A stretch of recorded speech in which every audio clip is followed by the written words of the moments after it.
रात में आलू बम फोड़ने वाली चुड़ैल। चांदनीपुर नाम का एक छोटा सा गांव था। दीपावली का त्योहार करीब आ रहा था, इसलिए पूरा गांव लाइट और चमकीली झालरों से सजा हुआ था। गांव के लोग दिवाली का त्योहार बहुत ही धूमधाम से मनाया करते थे।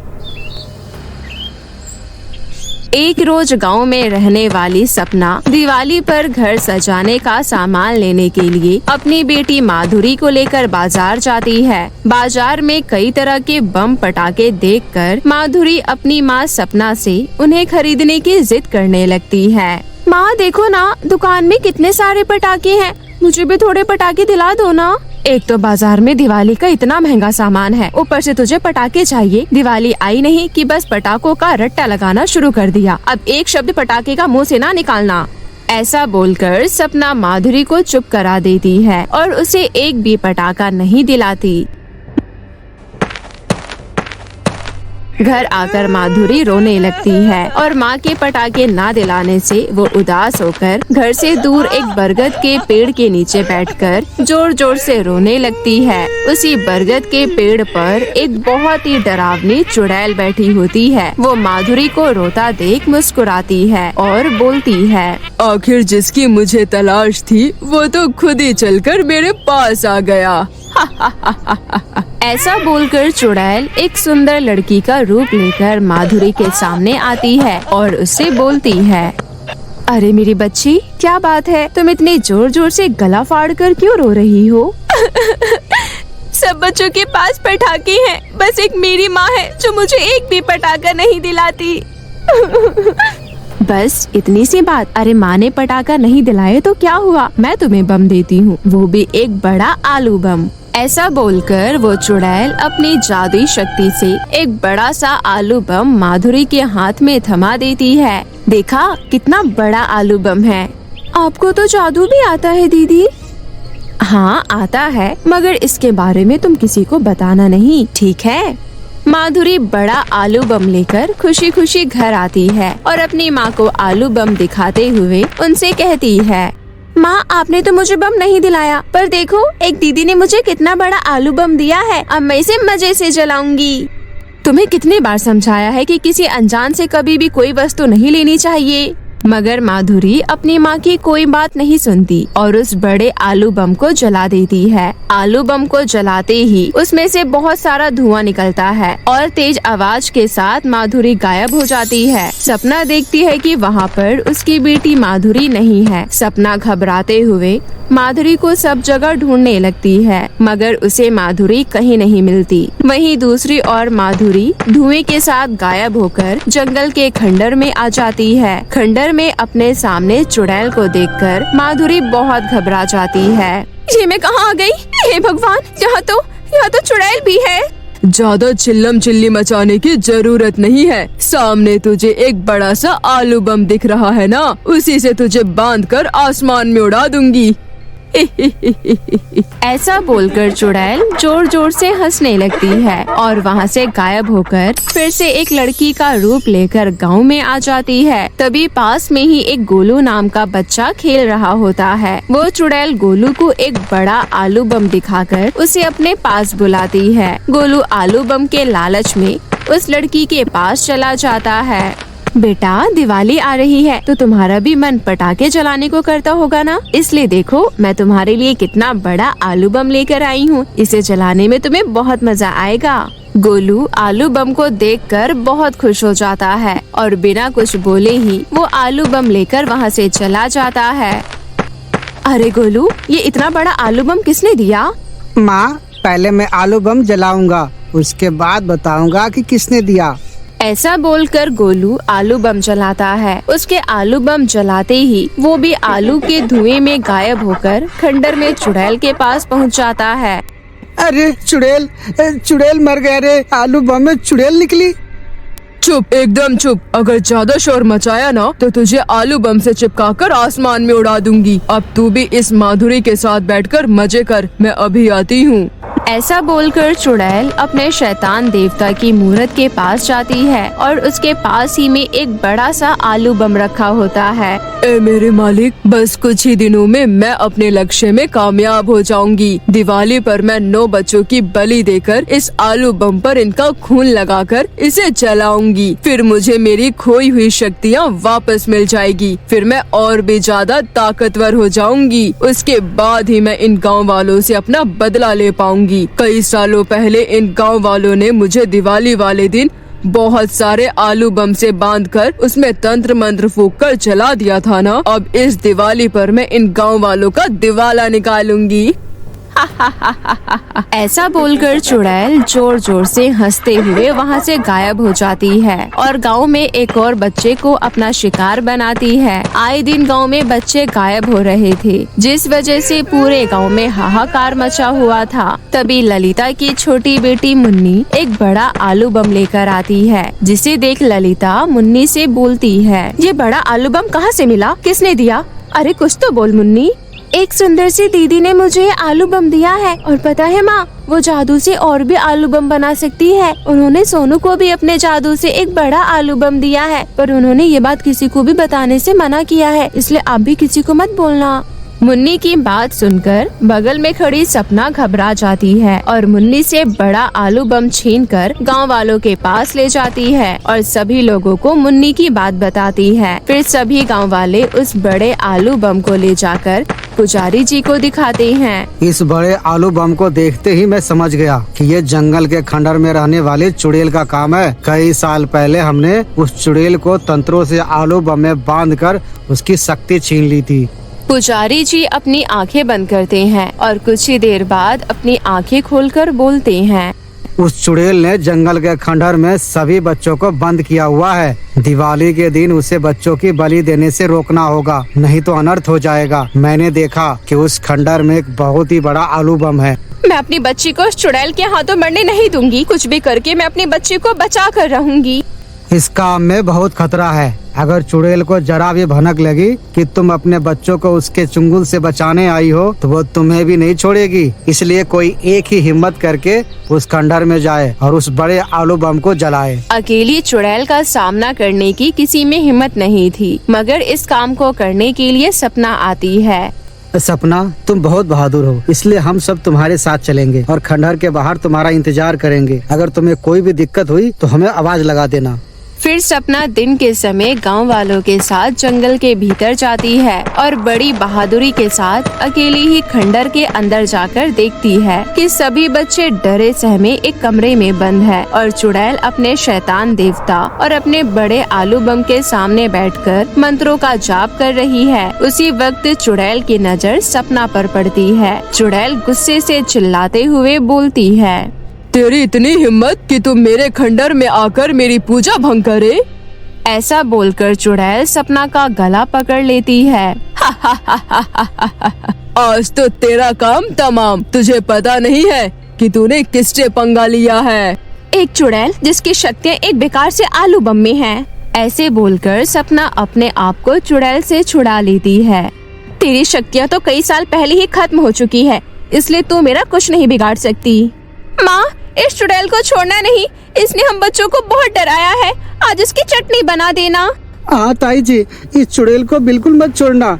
इसे इसी के बड़े आलू बम के साथ आसमान में उड़ा देना। चुड़ैल गुस्से से बोलती है, अरे ओ चिरकुट, तुम्हारी सबकी बड़ी आवाज निकल रही है। इस सपना से तो मैं बाद में निपट लूंगी। पहले तुम्हें ही मैं अपने बड़े आलू बम के साथ चिपकाकर उड़ा देती हूँ। तभी सपना मौके का फायदा उठाकर चुड़ैल के बड़े आलू बम में आग लगाकर उसे जला देती है। जैसे ही आलू बम जलता है, वैसे ही वो चुड़ैल भी फुलझड़ी के जैसे जलने लगती है। चुड़ैल जलते हुए बोलती है, सपना, तूने मेरे साथ धोखा किया है। मैं तुझे छोड़ूंगी नहीं। अरे मर गई रे, मर गई। मेरा बदन मेरे आलू बम के साथ जला दिया रे।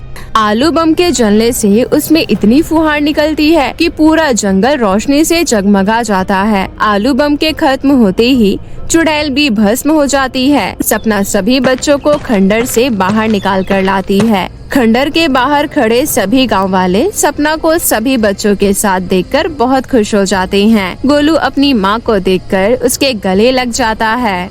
माँ, आज के बाद मैं कभी भी किसी अनजान से कोई चीज नहीं लूंगा। मेरा बच्चा, तुझे जिंदा देखकर मैं बहुत खुश हूँ और तुझे किसी अजनबी से कुछ भी लेने की जरूरत नहीं है। तेरी माँ तुझे सब दिलाएगी। माँ, आप सच में बहुत बहादुर हो और ताकतवर भी हो।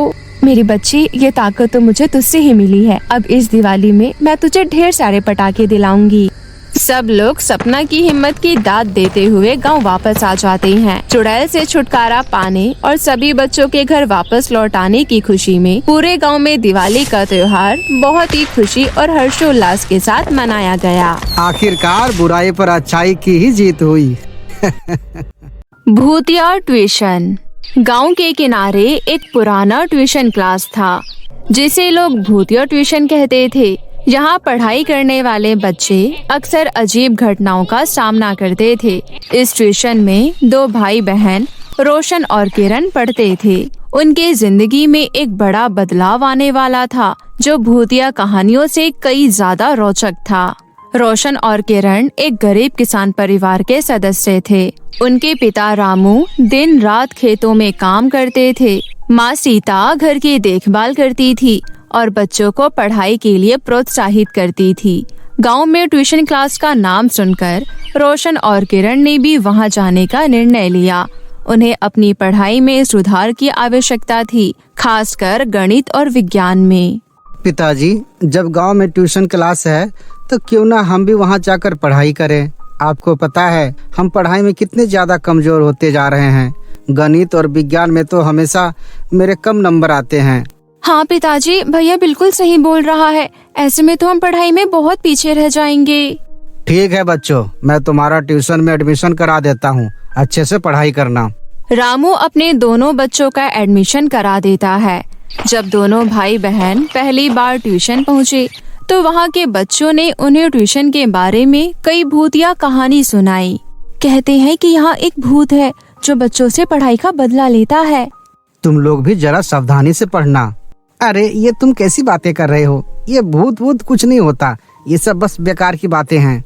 रोशन ने ये बोल तो दिया कि ये भूत कुछ नहीं होता, पर वहाँ के बच्चों की बातें सुनकर रोशन और किरण के जहन में भी एक डर बैठ जाता है, पर वो अपना डर किसी को दिखाते नहीं हैं। क्लास में मनीषा नाम की एक लड़की ने उन्हें पढ़ाना शुरू किया। वो पढ़ाने में बहुत अच्छी थी और सबको अपने ज्ञान से प्रभावित करती थी। रोशन और किरण ने उसे पसंद किया, लेकिन भूतिया कहानियों का डर उन्हें सता रहा था। कुछ दिनों बाद ट्यूशन में अजीब घटनाएं होने लगी। कक्षा में अचानक से चीजें गिरने लगे और कुछ बच्चों को अंधेरे में अजीब आवाजें सुनाई देने लगी। देखा, मैंने कहा था ना, इस ट्यूशन में भूत है। रोशन और किरण ने इसे गंभीरता से लिया और पता लगाने की ठानी। रोशन ने कहा, हमें पता करना होगा कि यहाँ क्या हो रहा है। आखिर यहाँ सच में भूत है या फिर कोई जानबूझकर हमें डराने की कोशिश कर रहा है। किरण ने सहमति में सिर हिलाया। किरण, हमें सब बच्चों के जाने के बाद यहाँ रुकना होगा और रुककर पता लगाना होगा कि आखिर यहाँ कौन है। उन्होंने फैसला किया कि वे एक रात ट्यूशन के बाद रुकेंगे और सच्चाई का पता लगाएंगे। जैसी ही रात हुई, रोशन और किरण ने ट्यूशन के कमरे में छिपने का फैसला किया। जब सब बच्चे चले गए तो उन्होंने सुनी सुनाई आवाजों को सुनना शुरू किया। उन्हें बहुत ही डरावनी आवाजें सुनाई देने लगी। भैया, मुझे बहुत डर लग रहा है। हमें यहाँ नहीं रुकना चाहिए, हमें यहाँ से चलना चाहिए। आखिर सच में भूत आ गया तो? डर तो मुझे भी लग रहा है छोटी, पर अगर अभी हम यहाँ से गए तो हम पकड़े जाएंगे। हमें हिम्मत से काम लेना होगा।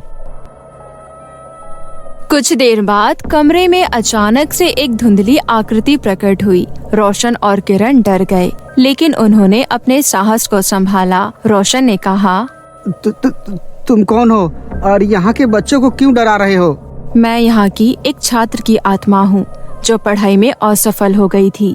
घर वालों के दबाव में और असफल होने के डर में मैंने आत्महत्या कर ली थी। मेरे अचानक गायब हो जाने के बाद कुछ दिन तो मेरे माता पिता ने मुझे ढूंढा, परंतु कुछ दिनों बाद मेरे माता पिता ने भी मुझे भूतिया कहानियों की तरह भुला दिया। ओह, हम आपकी मदद करना चाहते हैं। आप हमें बताएं कि हम क्या कर सकते हैं। आपको सच्चाई को सामने लाना होगा और मुझे मुक्ति दिलानी होगी। मैं यहाँ से मुक्ति चाहती हूँ। रोशन और किरण ने तय किया कि वे गांव के बड़े लोगों से इस बारे में बात करेंगे। उन्होंने गांव के बुजुर्गों से सुना कि कई साल पहले एक होशियार छात्रा यहाँ पढ़ाई करती थी जो अचानक गायब हो गई।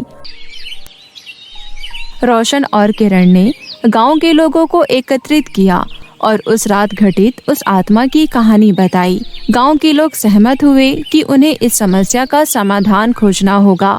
मनीषा, जो ट्यूशन की शिक्षक थी, उसने कहा, हमें इस गंभीर समस्या का हल मिलकर निकालना होगा, तभी हम उस आत्मा को मुक्ति दिला सकते हैं।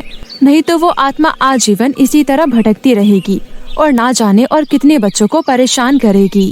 यस मैम, वो आत्मा खुद भी यही चाहती है, उसे भी मुक्ति चाहिए।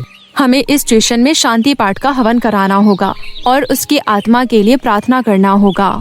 मैं जाकर सभी गांव वालों को बोल देता हूँ कि सब पूजा की तैयारियां करें। रोशन गांव में जाकर सबको सूचित करता है कि कल ट्यूशन में शांति पाठ का हवन है। सभी लोग उस आत्मा की शांति के लिए अवश्य आए। अगले दिन गांव के लोग एकत्र होकर पूजा करने लगे। उन्होंने भूत की आत्मा को शांति देने के लिए विशेष प्रार्थना की। जैसे ही प्रार्थना समाप्त हुई, वो आत्मा सबके सामने प्रकट हुई और बोली, मैं अब मुक्त हूँ, धन्यवाद। रोशन और किरण ने राहत की सांस ली। भूतिया ट्यूशन अब सामान्य हो गया। रोशन और किरण ने मनीषा के मार्गदर्शन में अपनी पढ़ाई में बहुत सुधार किया। रोशन ने मनीषा से कहा, मैम, आपने हमारी मदद की और हम आपके लिए हमेशा आभारी रहेंगे। मनीषा ने मुस्कुराते हुए कहा, ये तो मेरा कर्तव्य था। कुछ समय बाद रोशन और किरण की पढ़ाई समाप्त हो गया। रोशन पढ़ लिखकर गांव का प्रोफेसर बन गया और किरण अच्छे स्तर पर डॉक्टर। रोशन और किरण ने मिलकर ये फैसला किया कि वो गांव में गांव के बच्चों के लिए अच्छा सा स्कूल और उनके इलाज के लिए एक बहुत बड़ा हॉस्पिटल खोलेंगे। उन दोनों ने इस पर काम किया और उन्होंने बहुत ही जल्द गांव में बहुत बड़ा स्कूल और हॉस्पिटल का निर्माण किया। गांव के बच्चे खुशी खुशी उस स्कूल में पढ़ने आया करते थे और गांव के लोग भी अपना इलाज कराने के लिए दूर नहीं जाया करते थे। गांव में ही उनका मुफ्त में अच्छा इलाज हो जाया करता था। गांव वालों ने उन दोनों भाई बहनों को बहुत दुआएं दी।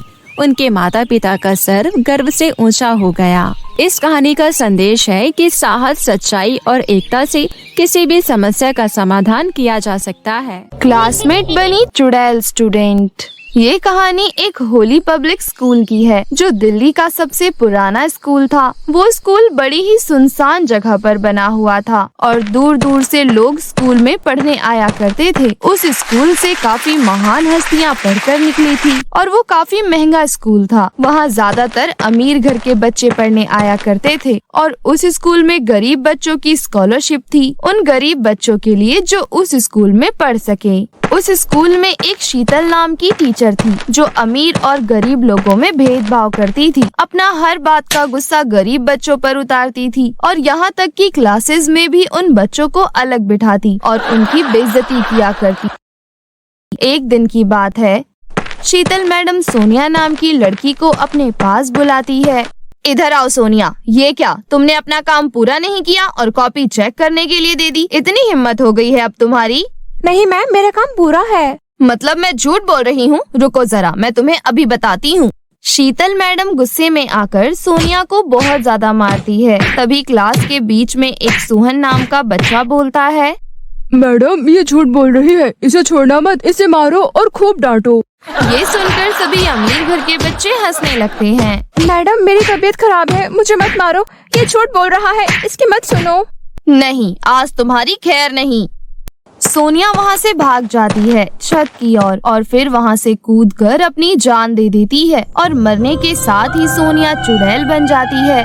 फिर पूरे स्कूल को पता लग जाता है कि सोनिया नाम की किसी स्टूडेंट ने छत से कूदकर अपनी जान दे दी है और खबर प्रिंसिपल तक पहुँच जाती है। अब स्कूल में पुलिस तहकीकात करती है और प्रिंसिपल से मिलती है। प्रिंसिपल मैडम, आप ही बताइए ये सब कैसे हुआ? इंस्पेक्टर साहब, हमारे स्कूल का बहुत नाम है, हम अपने स्कूल की बदनामी नहीं चाहते। मैं चाहती हूँ कि आप इस केस को रफा दफा कर दें। हम कातिल तक पहुँचना चाहते हैं और आप है कि छुपाना चाहती है? प्लीज इंस्पेक्टर साहब, आप बात को समझने की कोशिश कीजिए।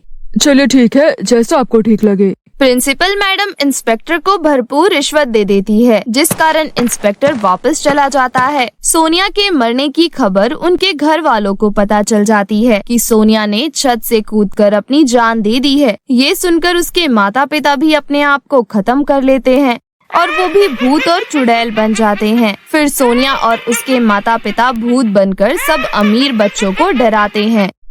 शीतल मैडम क्लास खत्म करके जैसे ही वॉशरूम में जाती है तो वैसे ही नल अपने आप चालू हो जाता है और फिर नल से पानी की जगह खून निकलने लगता है। ये देखकर शीतल मैडम डर जाती है और वॉशरूम से भागती है। इतने में ही वॉशरूम का गेट बंद हो जाता है। कौन है यहाँ? कौन है जो मुझे डरा रहा है? कौन है? सामने आओ। तभी सोनिया शीतल मैडम के सामने आ जाती है। मुझे पहचाना कि मैं कौन हूँ? अरे सोनिया, तुम तो मर गई थी ना? हाँ, मैं मर गई थी तुम्हारी वजह से। तुमने मुझे मार डाला, मैं तुम्हें नहीं छोड़ूंगी। शीतल मैडम चुड़ैल को देखकर बेहोश हो जाती है। जब मैडम को होश आता है तो वो अपने आप को प्रिंसिपल के रूम में पाती हैं और उन्हें चुड़ैल के बारे में बताती हैं। प्रिंसिपल मैडम, मुझे अभी वॉशरूम में मैंने चुड़ैल को देखा। वो सोनिया थी। ये आप क्या कह रही हैं शीतल मैडम? सोनिया तो मर चुकी है और आप ये कैसी बातें कर रही हैं? वो यहाँ कैसे आ सकती है? और ये चुड़ैल भूत कुछ नहीं होता। शीतल मैडम ये सुनकर वहाँ से चली जाती है। तभी उसके पास एक पियून आती है और उससे पानी पूछती है। फिर शीतल पानी रखने के लिए कह देती है। मैडम, एक बात पूछूं आपसे? मैंने सुना है सोनिया ने आपकी वजह से आत्महत्या की है, क्योंकि आप उसे बहुत मारती थी और परेशान भी करती थी। ये तुम क्या बकवास कर रही हो? ऐसा कुछ भी नहीं है। शीतल मैडम वहाँ से उठकर जाने लगती है। इतने में पियून मैडम से फिर से कहती है, आप ही इसकी जिम्मेदार हो। आपकी वजह से ही सोनिया ने अपनी जान दी है। शीतल मैडम को गुस्सा आता है और वो पीछे पलटती हैं और देखती हैं कि वहाँ कोई भी नहीं है। लेकिन एकदम से सोनिया चुड़ैल मैडम के सामने आ जाती है। तुम फिर आ गई? मुझे जाने दो, भगवान के लिए मुझे छोड़ दो। नहीं मैडम, मैं आपको उतना ही परेशान करूंगी जितना आपने मुझे और हम गरीब बच्चों को परेशान किया है। शीतल मैडम वहाँ से भाग जाती है और खुद को कमरे में बंद कर लेती है। तभी गेट की ठक ठक की आवाज आती है और गेट टूट जाता है। तो चुड़ैल शीतल मैडम को फिर से डराती है और फिर से मैडम बेहोश हो जाती है और हालात बिगड़ने के कारण उन्हें हॉस्पिटल लेकर जाना पड़ता है। अब सोनिया सब अमीर बच्चों को डराने के लिए जाती है। जिस क्लास में सोनिया पढ़ा करती थी उस क्लास में सोहन भी पढ़ता था। अब मैं सोहन को परेशान करूंगी। वो बहुत बोलता था मेरे बारे में कि मैं झूठ बोल रही हूँ और मारो मुझे। अभी उसे सबक सिखाती हूँ। सोहन लंच ब्रेक में अकेला बैठा हुआ था और बाकी सारे बच्चे ग्राउंड में थे। तभी चुड़ैल क्लास में आती है और सोहन को पीछे से पकड़ लेती है। अब तू गया सोहन, मैं तुझे मार डालूंगी। कौन है? छोड़ दो मुझे। मैंने तुम्हारा क्या बिगाड़ा है? छोड़ दो मुझे। अरे, मैं तुम्हारी क्लास में पढ़ती थी, याद आया? जिसकी वजह से मैडम ने मुझे मारा था। मुझे माफ कर दो, मुझे जाने दो। मैं अब कभी ऐसा नहीं करूँगा, किसी के भी साथ नहीं करूँगा। प्लीज मुझे जाने दो। इसके बाद चुड़ैल सोहन को बेहोश कर देती है और सोचती है, मैं इसको जल्दी ही जान से मार दूंगी। सोहन थोड़ी देर बाद होश में आता है। वो सारे बच्चों को चुड़ैल के बारे में बताता है। सारे बच्चे उसकी बातें सुनकर डर जाते हैं। सारे बच्चे सुनो, आज मेरे साथ क्या हुआ। आज चुड़ैल क्लास में आई थी और उसने मेरा गला पकड़ लिया और बोल रही थी कि मैं तुझे मार डालूंगी। मुझे डर लग रहा है, मैं क्या करूं? सोनिया ने सोहन के दोस्तों को भी परेशान करना शुरू कर दिया। धीरे धीरे सारे अमीर बच्चे डरने लगे और स्कूल छोड़कर जाने लगे। धीरे धीरे स्कूल से सारे अमीर बच्चे चले गए, सिवाय सोहन और उसके कुछ दोस्तों के। अब सोहन घबरा गया था कि उसके साथ क्या होगा। अब स्कूल में गरीब बच्चे बहुत सारे हो गए थे और ये देखकर चुड़ैल खुश हो गई। लेकिन उसका मकसद शीतल मैडम और सोहन को मारना था। जब तक वो उन्हें मार कर खत्म नहीं कर देती तब तक उसको चैन नहीं आता। सोहन शीतल मैडम के पास जाता है और वो सब कुछ बताता है जो उसके साथ हुआ। देखो सोहन, मैंने उसे बहुत मारा था और वो इसी बात का बदला हमसे ले रही है। मैं क्या करूं, मुझे कुछ समझ में नहीं आ रहा है और बाकी बच्चों ने स्कूल भी छोड़ दिया है। अब मुझे वो मार डालेगी। हाँ मैडम, मैंने भी उसका मजाक बनाया था और अब वो मुझे परेशान कर रही है। मुझे बचा लो मैडम। मैं इसके बारे में प्रिंसिपल मैडम को पहले बता चुकी हूँ, पर वो मेरी बात पर विश्वास नहीं कर रही। अब तुम भी मेरे साथ हो तो शायद वो मेरी मदद करें। वो दोनों प्रिंसिपल मैडम के पास पहुंचते हैं और उन्हें सच सच बताते हैं जो उन्होंने सोनिया के साथ किया था, उसे कितना मारा और कितना सताया था। ये क्या किया तुम दोनों ने? उसे इतना सताया और इतना मारा कि उसने अपनी जान दे दी। नहीं, मुझे तुमसे ये उम्मीद नहीं थी शीतल मैडम। अब आप खुद देखिए कितने सारे बच्चे ये स्कूल छोड़कर जा चुके हैं। अब मैं आपकी कोई मदद नहीं कर सकती। मैडम प्लीज मेरी मदद करो, वो चुड़ैल मुझे मार डालेगी। प्रिंसिपल मैडम दोनों को भगा देती है और सोहन को बोलने का मौका तक नहीं मिलता। तभी शीतल मैम कुछ सोचती है और सोहन से कहती है, सोहन चलो मेरे साथ, वो हमारी मदद जरूर करेंगे। लेकिन कहाँ मैडम? बस तुम चलो मेरे साथ, तुम्हें सब पता चल जाएगा। शीतल और सोहन दोनों स्कूल से निकलते ही एक तांत्रिक के पास जाते हैं। उस तांत्रिक ने बहुत लोगों का भला किया था। बाबा हमारी मदद कीजिए, हमें एक चुड़ैल सता रही है और वो हमें मार डालेगी। फिर बाबा अपनी मंत्र शक्ति से सोनिया को बुलाते हैं जो चुड़ैल बन चुकी थी। आपने मुझे क्यों बुलाया? आपको मुझसे क्या चाहिए? क्यों परेशान कर रही है इन्हें? क्या बिगाड़ा है इन्होंने तेरा? मैं इन्हें जान से मार दूंगी। इन्होंने मुझे मार डाला, मुझे बहुत मारा और परेशान भी किया। इनकी वजह से मेरे माँ बाप ये सदमा बर्दाश्त नहीं कर सके और उन्होंने भी आत्महत्या कर ली। ये मेरे माँ बाप के हत्यारिन हैं। किया तो बहुत ही गलत है इन दोनों ने तुम्हारे साथ, लेकिन इसकी सजा इन्हें भगवान देगा, तुम नहीं। नहीं, इन्हें सजा मैं दूंगी, तभी मेरी आत्मा को शांति मिलेगी। मैं इन्हें मार डालूंगी। छोड़ दो इन्हें, ये फिर ऐसा कभी नहीं करेंगे। छोड़ दो। हाँ सच में, हम कभी ऐसा नहीं करेंगे। हमें प्लीज माफ कर दो, हमने तुम्हारे साथ बहुत गलत किया है। हमें इसका बहुत अफसोस है, हमें जाने दो, प्लीज हमें मत सताओ। हाँ, मैं भी कभी किसी को परेशान नहीं करूँगा। मुझे माफ कर दो, हमें प्लीज मत मारो, हमें मत मारो। ठीक है, अगर तुम दोनों ने फिर से कभी किसी को सताया तो मैं वापस आऊंगी और फिर मैं तुम्हें नहीं छोड़ूंगी। हम फिर ऐसा कभी नहीं करेंगे। फिर तांत्रिक अपने हाथ में गंगा जल लेकर भूतनी के ऊपर छिड़क देता है। फिर सोनिया की चुड़ैल गायब हो जाती है और उसे मुक्ति मिल जाती है।